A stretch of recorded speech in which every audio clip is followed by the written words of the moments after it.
Hey, I'm Shane from CertifiedProfessionalCoder.com. Today I want to talk about the CPC test, otherwise known as the Certified Professional Coder Test. This test is the standard in the industry for medical coders. It opens up a lot more job opportunities once you pass this test, and it opens up a lot more room to make substantially more money as a certified medical coder. The test is usually taken through the AAPC, which you'll want to become a member of before you take the test. And the test is 150 questions. It's 5.5 hours long, so that comes out to 2 minutes for each question. Keep in mind, the 5.5 hour test has no scheduled breaks. So I recommend you watch your fluid intake on the day of the test, and you also probably want to bring some snacks along just in case you get hungry, give your brain a little, energy, a little brain power. And you really just need to be locked in and focused, because from personal experience, I struggled finishing all the questions in the 5.5 hours. Another thing you should know about the test that kind of surprised me is the test is not done on a computer. The test is actually old school. It's a Scantron with a number 2 pencil. So, it kind of takes you back to, like high school, taking the SATs or something, the last time I used that. But they give you a book, it's a sealed book with all the questions in it, and you have your Scantron sheet, you got your number 2 pencil, hopefully a backup number 2 pencil, maybe a pencil sharpener there with you, and you're allowed to take notes inside the book with all the questions in it. And it is kind of good. Like, I understand why they do it, because sometimes when you're working through a lot of these questions that are on the test, a lot of times it's like doctor's notes. And after you do this for a while, you just start picking out the important information that you need out of doctor's notes. And with it in that form, it gives you the opportunity to, just underline or circle the important things that you need to answer the question. Obviously, with it being Scantron, it's all multiple choice. A, B, C, or D for all 150 questions. So you have to schedule the test. The test is done in different locations throughout the year. There are things you want to keep in mind when taking the test. And the biggest one I'm getting at here is the fact that it's an open book test. So what that means is when you show up to take your test, you show up with your own coding books. You show up with your CPT book for procedures. That's the surgical procedure book. You show up with your ICD-10 book. That's for the diagnosis. And you show up with the third book, which is the least used, but this is the hospital coding book, and it has a lot of the different devices in there. But the two you'll really want to focus on when studying is the CPT.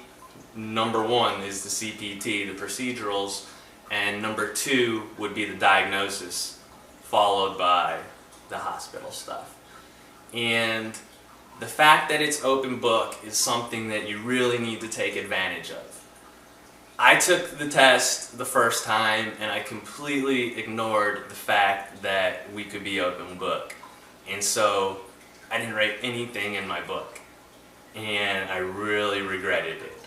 I failed the test the first time I took it. And one of the major reasons was because I did not write anything in my book.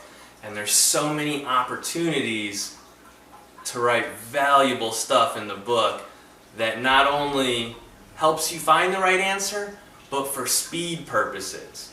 Because you got to be quick. You know, you have to be doing each question in 2 minutes. And if you're going over 2 minutes, now you know you're going to have another question that you got to get in under 2 minutes. And so there's a lot of little things you can do with writing in the book and making tabs. I did tabs for every chapter, every little thing I could tab.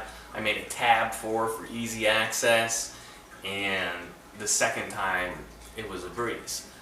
And so the last thing I want to discuss is just a little breakdown of the 150 questions.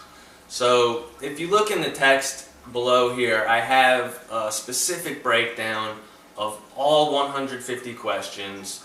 They tell you going into the test how it's broken down into each category. And so a majority of the test is the CPT book, the procedures, and they go through each system. So like let's say the circulatory system procedures, that's 10 questions.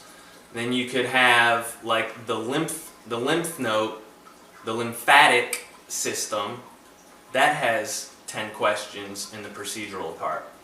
The ICD-10, which as a coder, it's what I use more than anything, is I code a lot of diagnosis.